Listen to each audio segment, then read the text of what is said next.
Olá, esse é o Falatório FB do Fonseca Brasil Advogados, um podcast sobre direito, advocacia e anexos. Siga nosso perfil em sua plataforma preferida e acompanhe todos os episódios.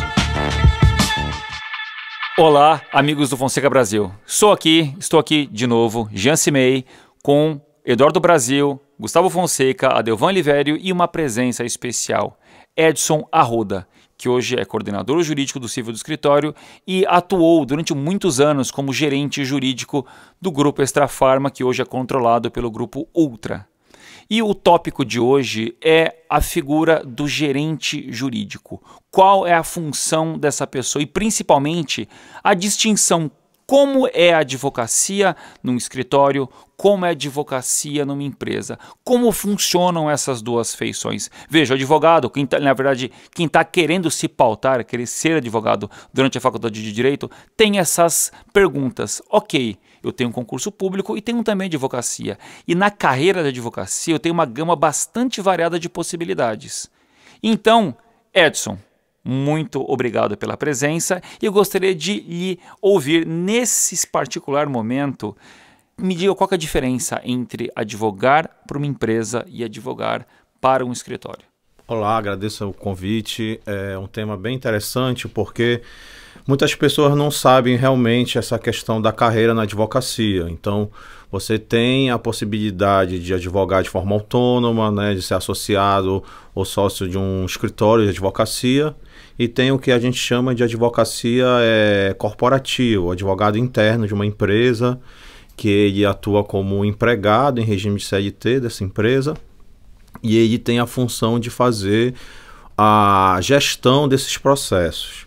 Então, o advogado corporativo, ele tem uma função que realmente é muito diferente do escritório, né? Quando você está no escritório, você tem vários clientes e tem que atender diferentes clientes, atuar no contencioso, no consultivo e tem essa gama de clientes a serem atendidos e prestação de serviço.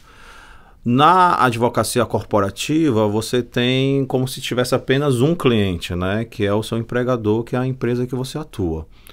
E a principal função do advogado corporativo é justamente fazer a gestão dos escritórios, orientar os escritórios terceirizados, né, na condução dos processos, estabelecer as principais teses que serão utilizadas, trabalhar a questão dos relatórios jurídicos que devem ser feitos, qual é o padrão que tem que ser atendido e também atender o seu cliente interno, né, que são as próprias demandas e as áreas da empresa.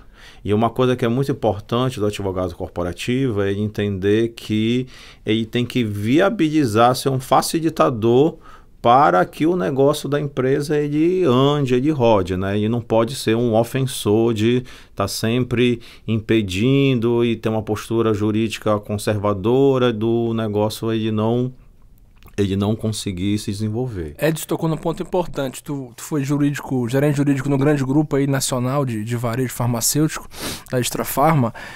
Como é que ele lidar com a pressão dentro de um grupo desse ou pela tua experiência de grupos similares? A própria pressão da diretoria, a pressão por resultados. A gente sabe que o aspecto financeiro pesa muito, mas ao mesmo tempo tem um diretor jurídico, então é importante também o aspecto jurídico. Como é fazer esse controle da pressão de todos os lados, financeira, jurídica, econômica? Isso é uma coisa que realmente é delicada de conciliar. Por quê? Numa grande empresa, quando ela está sujeita a todas as leis da SOX, de controle acionário, de auditoria externa, uma função muito importante é a questão do impacto dos processos no resultado da companhia. Então, os processos, eles são contabilizados na empresa, eles entram no balanço da empresa no possível resultado. Então, como é que acontece a questão que a gente chama de provisionamento das ações? Um processo que tem um risco de perda provável, ele vai ser provisionado, ou seja, aquele resultado negativo, ele vai estar no balanço da empresa e vai constar como uma despesa. Então, os processos que têm um alto valor, que são relevantes, eles têm um impacto grande no resultado da companhia. E isso envolve divulgações para o sistema financeiro, na contabilidade, na declaração do imposto de renda, pessoa jurídica da companhia. Então é uma coisa muito sensível. Se você tem uma demanda de processo aí de valores milionários, que isso pode impactar até de questão de dar um resultado negativo para a companhia, você sofre uma pressão muito grande em relação a esse provisionamento, porque isso pode atrapalhar todo um resultado comercial. Obviamente que você não pode manipular esses números e inventar resultados, mas você tem que ter uma sensibilidade de fazer a gestão desses processos para que não venha impactar negativamente. Mesmo porque você pode ser auditado. Uma ponderação que, assim, para o leigo, que às vezes a pessoa não tem, ou é de outra área, está tentando entender, a questão da quantificação do risco do processo. Eu preciso, quando sou processado, não necessariamente eu serei condenado. Todo mundo pode, em algum momento da vida, receber algum processo. No momento de quantificar a possibilidade de sucesso ou insucesso, nesse momento se coloca num pedestal maior a figura do diretor jurídico, do gerente jurídico, que precisa olhar para esses processos e quantificar. Como que é feita a quantificação? Vocês fazem somente com base nos dados da causa, pesquisam como os tribunais vão decidir, como a jurisprudência? Explique isso, por favor, para o nosso ouvinte. Como você quantifica a sua possibilidade de sucesso? Bom, pelos critérios de auditorias internacionais, quem vai dar o risco de perda e o valor envolvido são os advogados que patrocinam a causa. Então, se esse processo tiver sido conduzido internamente, vão ser pelos próprios advogados da empresa. Mas se for por escritórios terceirizados, aí são esses escritórios que vão estabelecer esses valores e o risco de perda. Obviamente que isso tem que ter um diálogo com o jurídico interno da empresa para fazer essa avaliação. O critério maior é a questão da jurisprudência. Se você já tem aí decisões do Supremo, súmulas vinculantes ou ações em recursos repetitivos, enfim, o sistema agora de precedentes, ele ajuda muito a fazer essa quantificação. Então, se ela já tem uma jurisprudência sobre o assunto, esse vai ser o principal critério. Agora, se é um assunto novo, que ainda não tem decisões judiciais, é uma tese jurídica inicial, aí você pode utilizar a questão de analogia com outras teses tributárias e a própria fundamentação jurídica. Tributárias, né? Ou de outras áreas, né? De outras áreas, sim. Não é um critério matemático exato, né? Você vai utilizar critérios de jurisprudência e a questão da fundamentação jurídica em si. E nem sempre a auditoria externa, inclusive, aceita o resultado que você apresentou. Pode ser glosado, né? Pode ser glosado. Referente a essa situação de relatórios, enfim, né, que é muito importante para as corporações, tem um ponto que é muito sensível, me parece aí, Edson, que é o fato de esses relatórios, né, essa documentação, essa avaliação, ela ser central para o cara que é o CEO, para o cara que é o chefe da empresa, né? Especificamente num sentido que algumas empresas que fazem a auditoria e etc., né, acho que na verdade é um padrão das principais, pelo menos, elas exigem que haja um depósito de contingenciamento desse valor que os relatórios estabelecem como sendo valor de risco provável. Né? Então a gente já teve situações no escritório, por exemplo, por uma informação nossa, né, o cliente ser obrigado pela auditoria a fazer depósitos milionários. Né? A gente tem um risco de perda de milhões de reais aqui, então você precisa depositar. Isso é uma coisa que na linha, na ponta lá, isso pesa muito para o cara que é o diretor, o CEO da empresa, né? Então, assim, qual que é a maior dificuldade que normalmente um jurídico interno tem em fazer esse eixo de comunicação entre o CEO, o diretor e o que ele está preocupado em termos de rendimento, né, de lucratividade da empresa e essa análise jurídica que muitas vezes vem do escritório terceirizado, né, e que muitas vezes também, isso é um equívoco, claro, está afastado dessa realidade comercial da empresa. Como é que o cara interno, o jurídico interno faz essa intermediação? Isso, como eu mencionei antes, é um assunto muito sensível, porque isso vai impactar no resultado da empresa, né? se tem um risco de perda provável de milhões, não tem assim um depósito bancário naquele valor, mas isso vai para o balanço da empresa e para o resultado que financeiramente, contabilmente corresponde como se tivesse depositando aquele valor no banco, né? Mas é uma operação contábil financeira. E, obviamente, que isso traz consequências, porque isso é divulgado pela CVM, vai para o fato relevante. Se a empresa estiver aberta, isso é... Isso, se ela negociar ações na Bolsa de Nova York, obrigatoriamente ela tem que seguir as leis da SOX. Então, os próprios processos são divulgados para os acionistas têm acesso a isso. Então, isso vira um assunto muito crítico, porque isso pode, inclusive, desvalorizar as ações da companhia. Exato.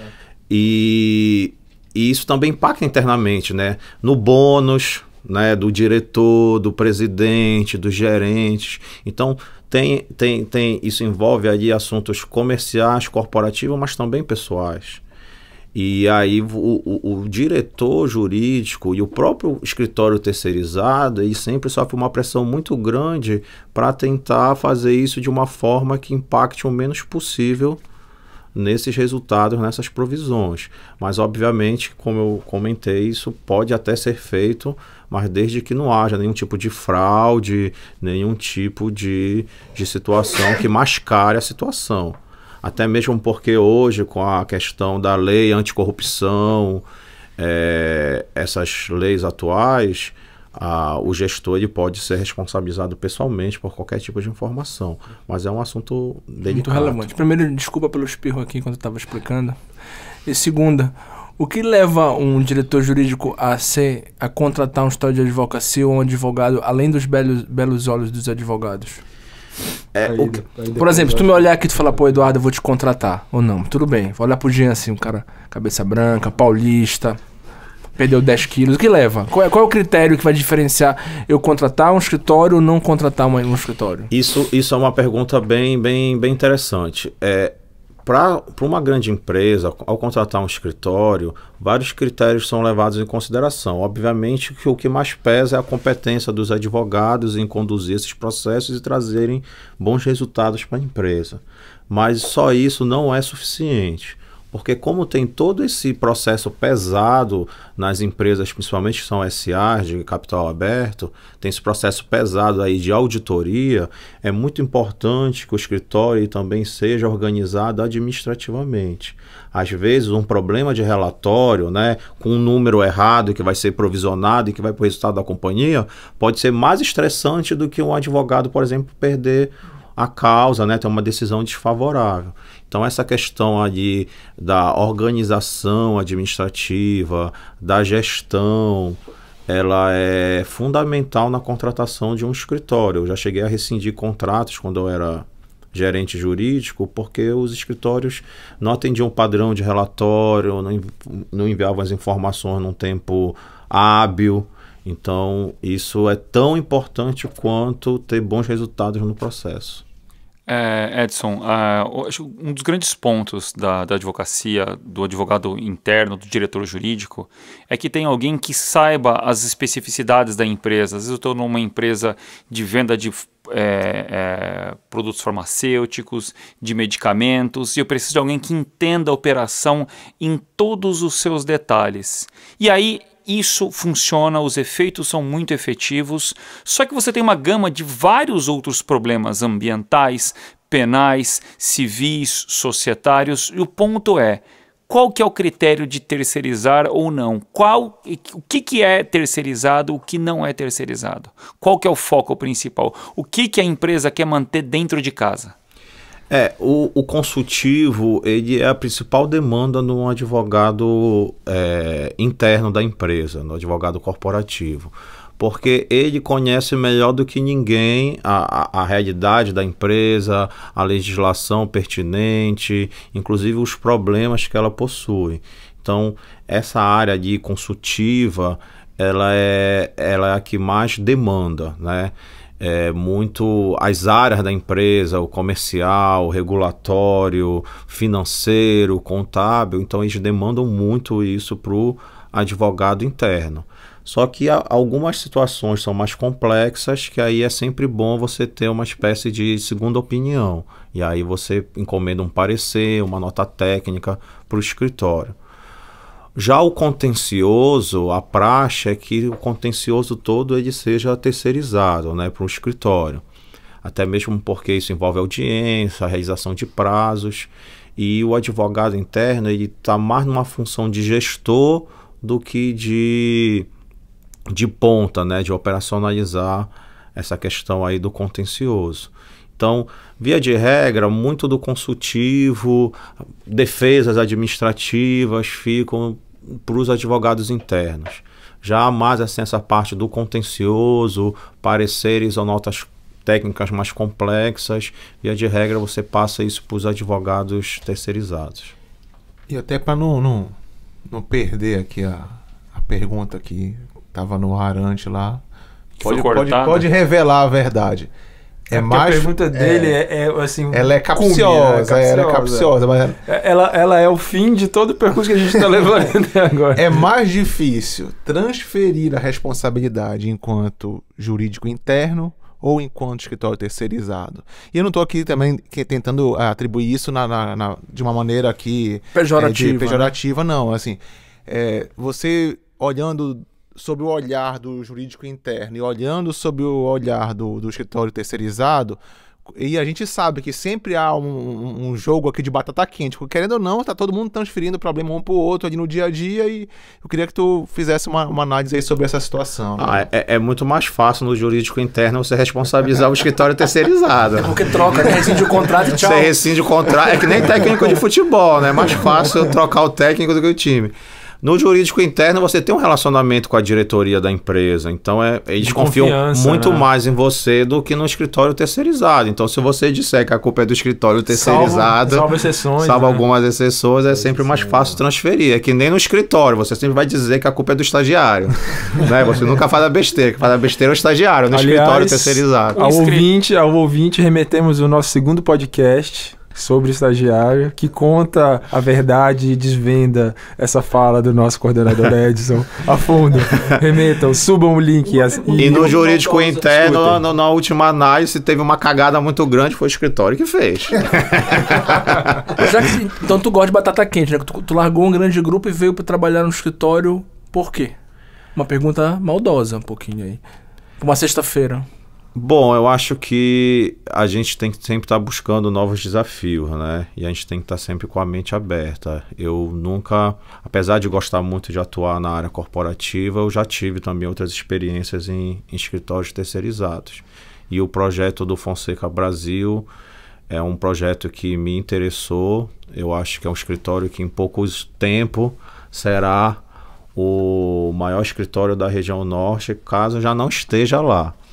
Então... São seus olhos azuis. São seus olhos azuis. Tá vendo encantamento? Voltamos ao encantamento. Então é uma grande honra fazer parte da equipe. E é isso que me fez aceitar aí o convite. Legal. E só uma última e derradeira, se vocês me permitem, uma última pergunta. O Edson, existe a situação da diferença de resultados do correspondente para a advocacia local. No seu sentir, o quão diferente é você contratar um escritório para que seja apenas o seu braço para protocolar ou para fazer audiência, e qual é o resultado da contratação de um escritório local para fazer advocacia local? Porque, num primeiro momento, pelo menos à primeira vista, a advocacia local, o advogado local, denota uma série de conhecimento das vicissitudes, das especificidades locais, que o correspondente não tem. O mero protocolador, que o mero despachador, que o mero audiencista não tem. Bom, eu acho que você ter um escritório local, você tem muito mais resultado, né? Nós estamos na Amazônia, então é uma realidade muito diferente de um escritório que está localizado no Sudeste, no Sul do país. A Amazônia, ela traz grandes desafios, né? De logística, de distância, de estrutura, existe uma cultura própria. Então, quando você tem os advogados que conhecem todos esses desafios que a região envolve, que têm um relacionamento com as autoridades locais, eu não tenho dúvida que você consegue ter um resultado muito mais rápido e efetivo. Perfeito. Queria agradecer bastante, Edson, sua presença aqui hoje, para poder conversar com a gente, conversar com o ouvinte também, poder ter essa troca de experiências, que é talvez justamente é o que o professor Roque Antônio Carrasa falava nas aulas do mestrado, é que do embate de ideias faísca a verdade, que é o que a gente está fazendo hoje aqui. A gente está conversando, trocando as impressões, trocando as informações para que a gente possa deixar o debate mais democrático, que a gente possa trocar essas experiências, olhar pelos ombros dos outros para a gente ter uma visão mais complementar. Agradeço muito a presença, Edson. Agradeço mais uma vez, Eduardo, Gustavo, Adelvan e a você, ouvinte, que nos ouve neste momento. Muito obrigado. Valeu. Obrigado a todos. Obrigado também.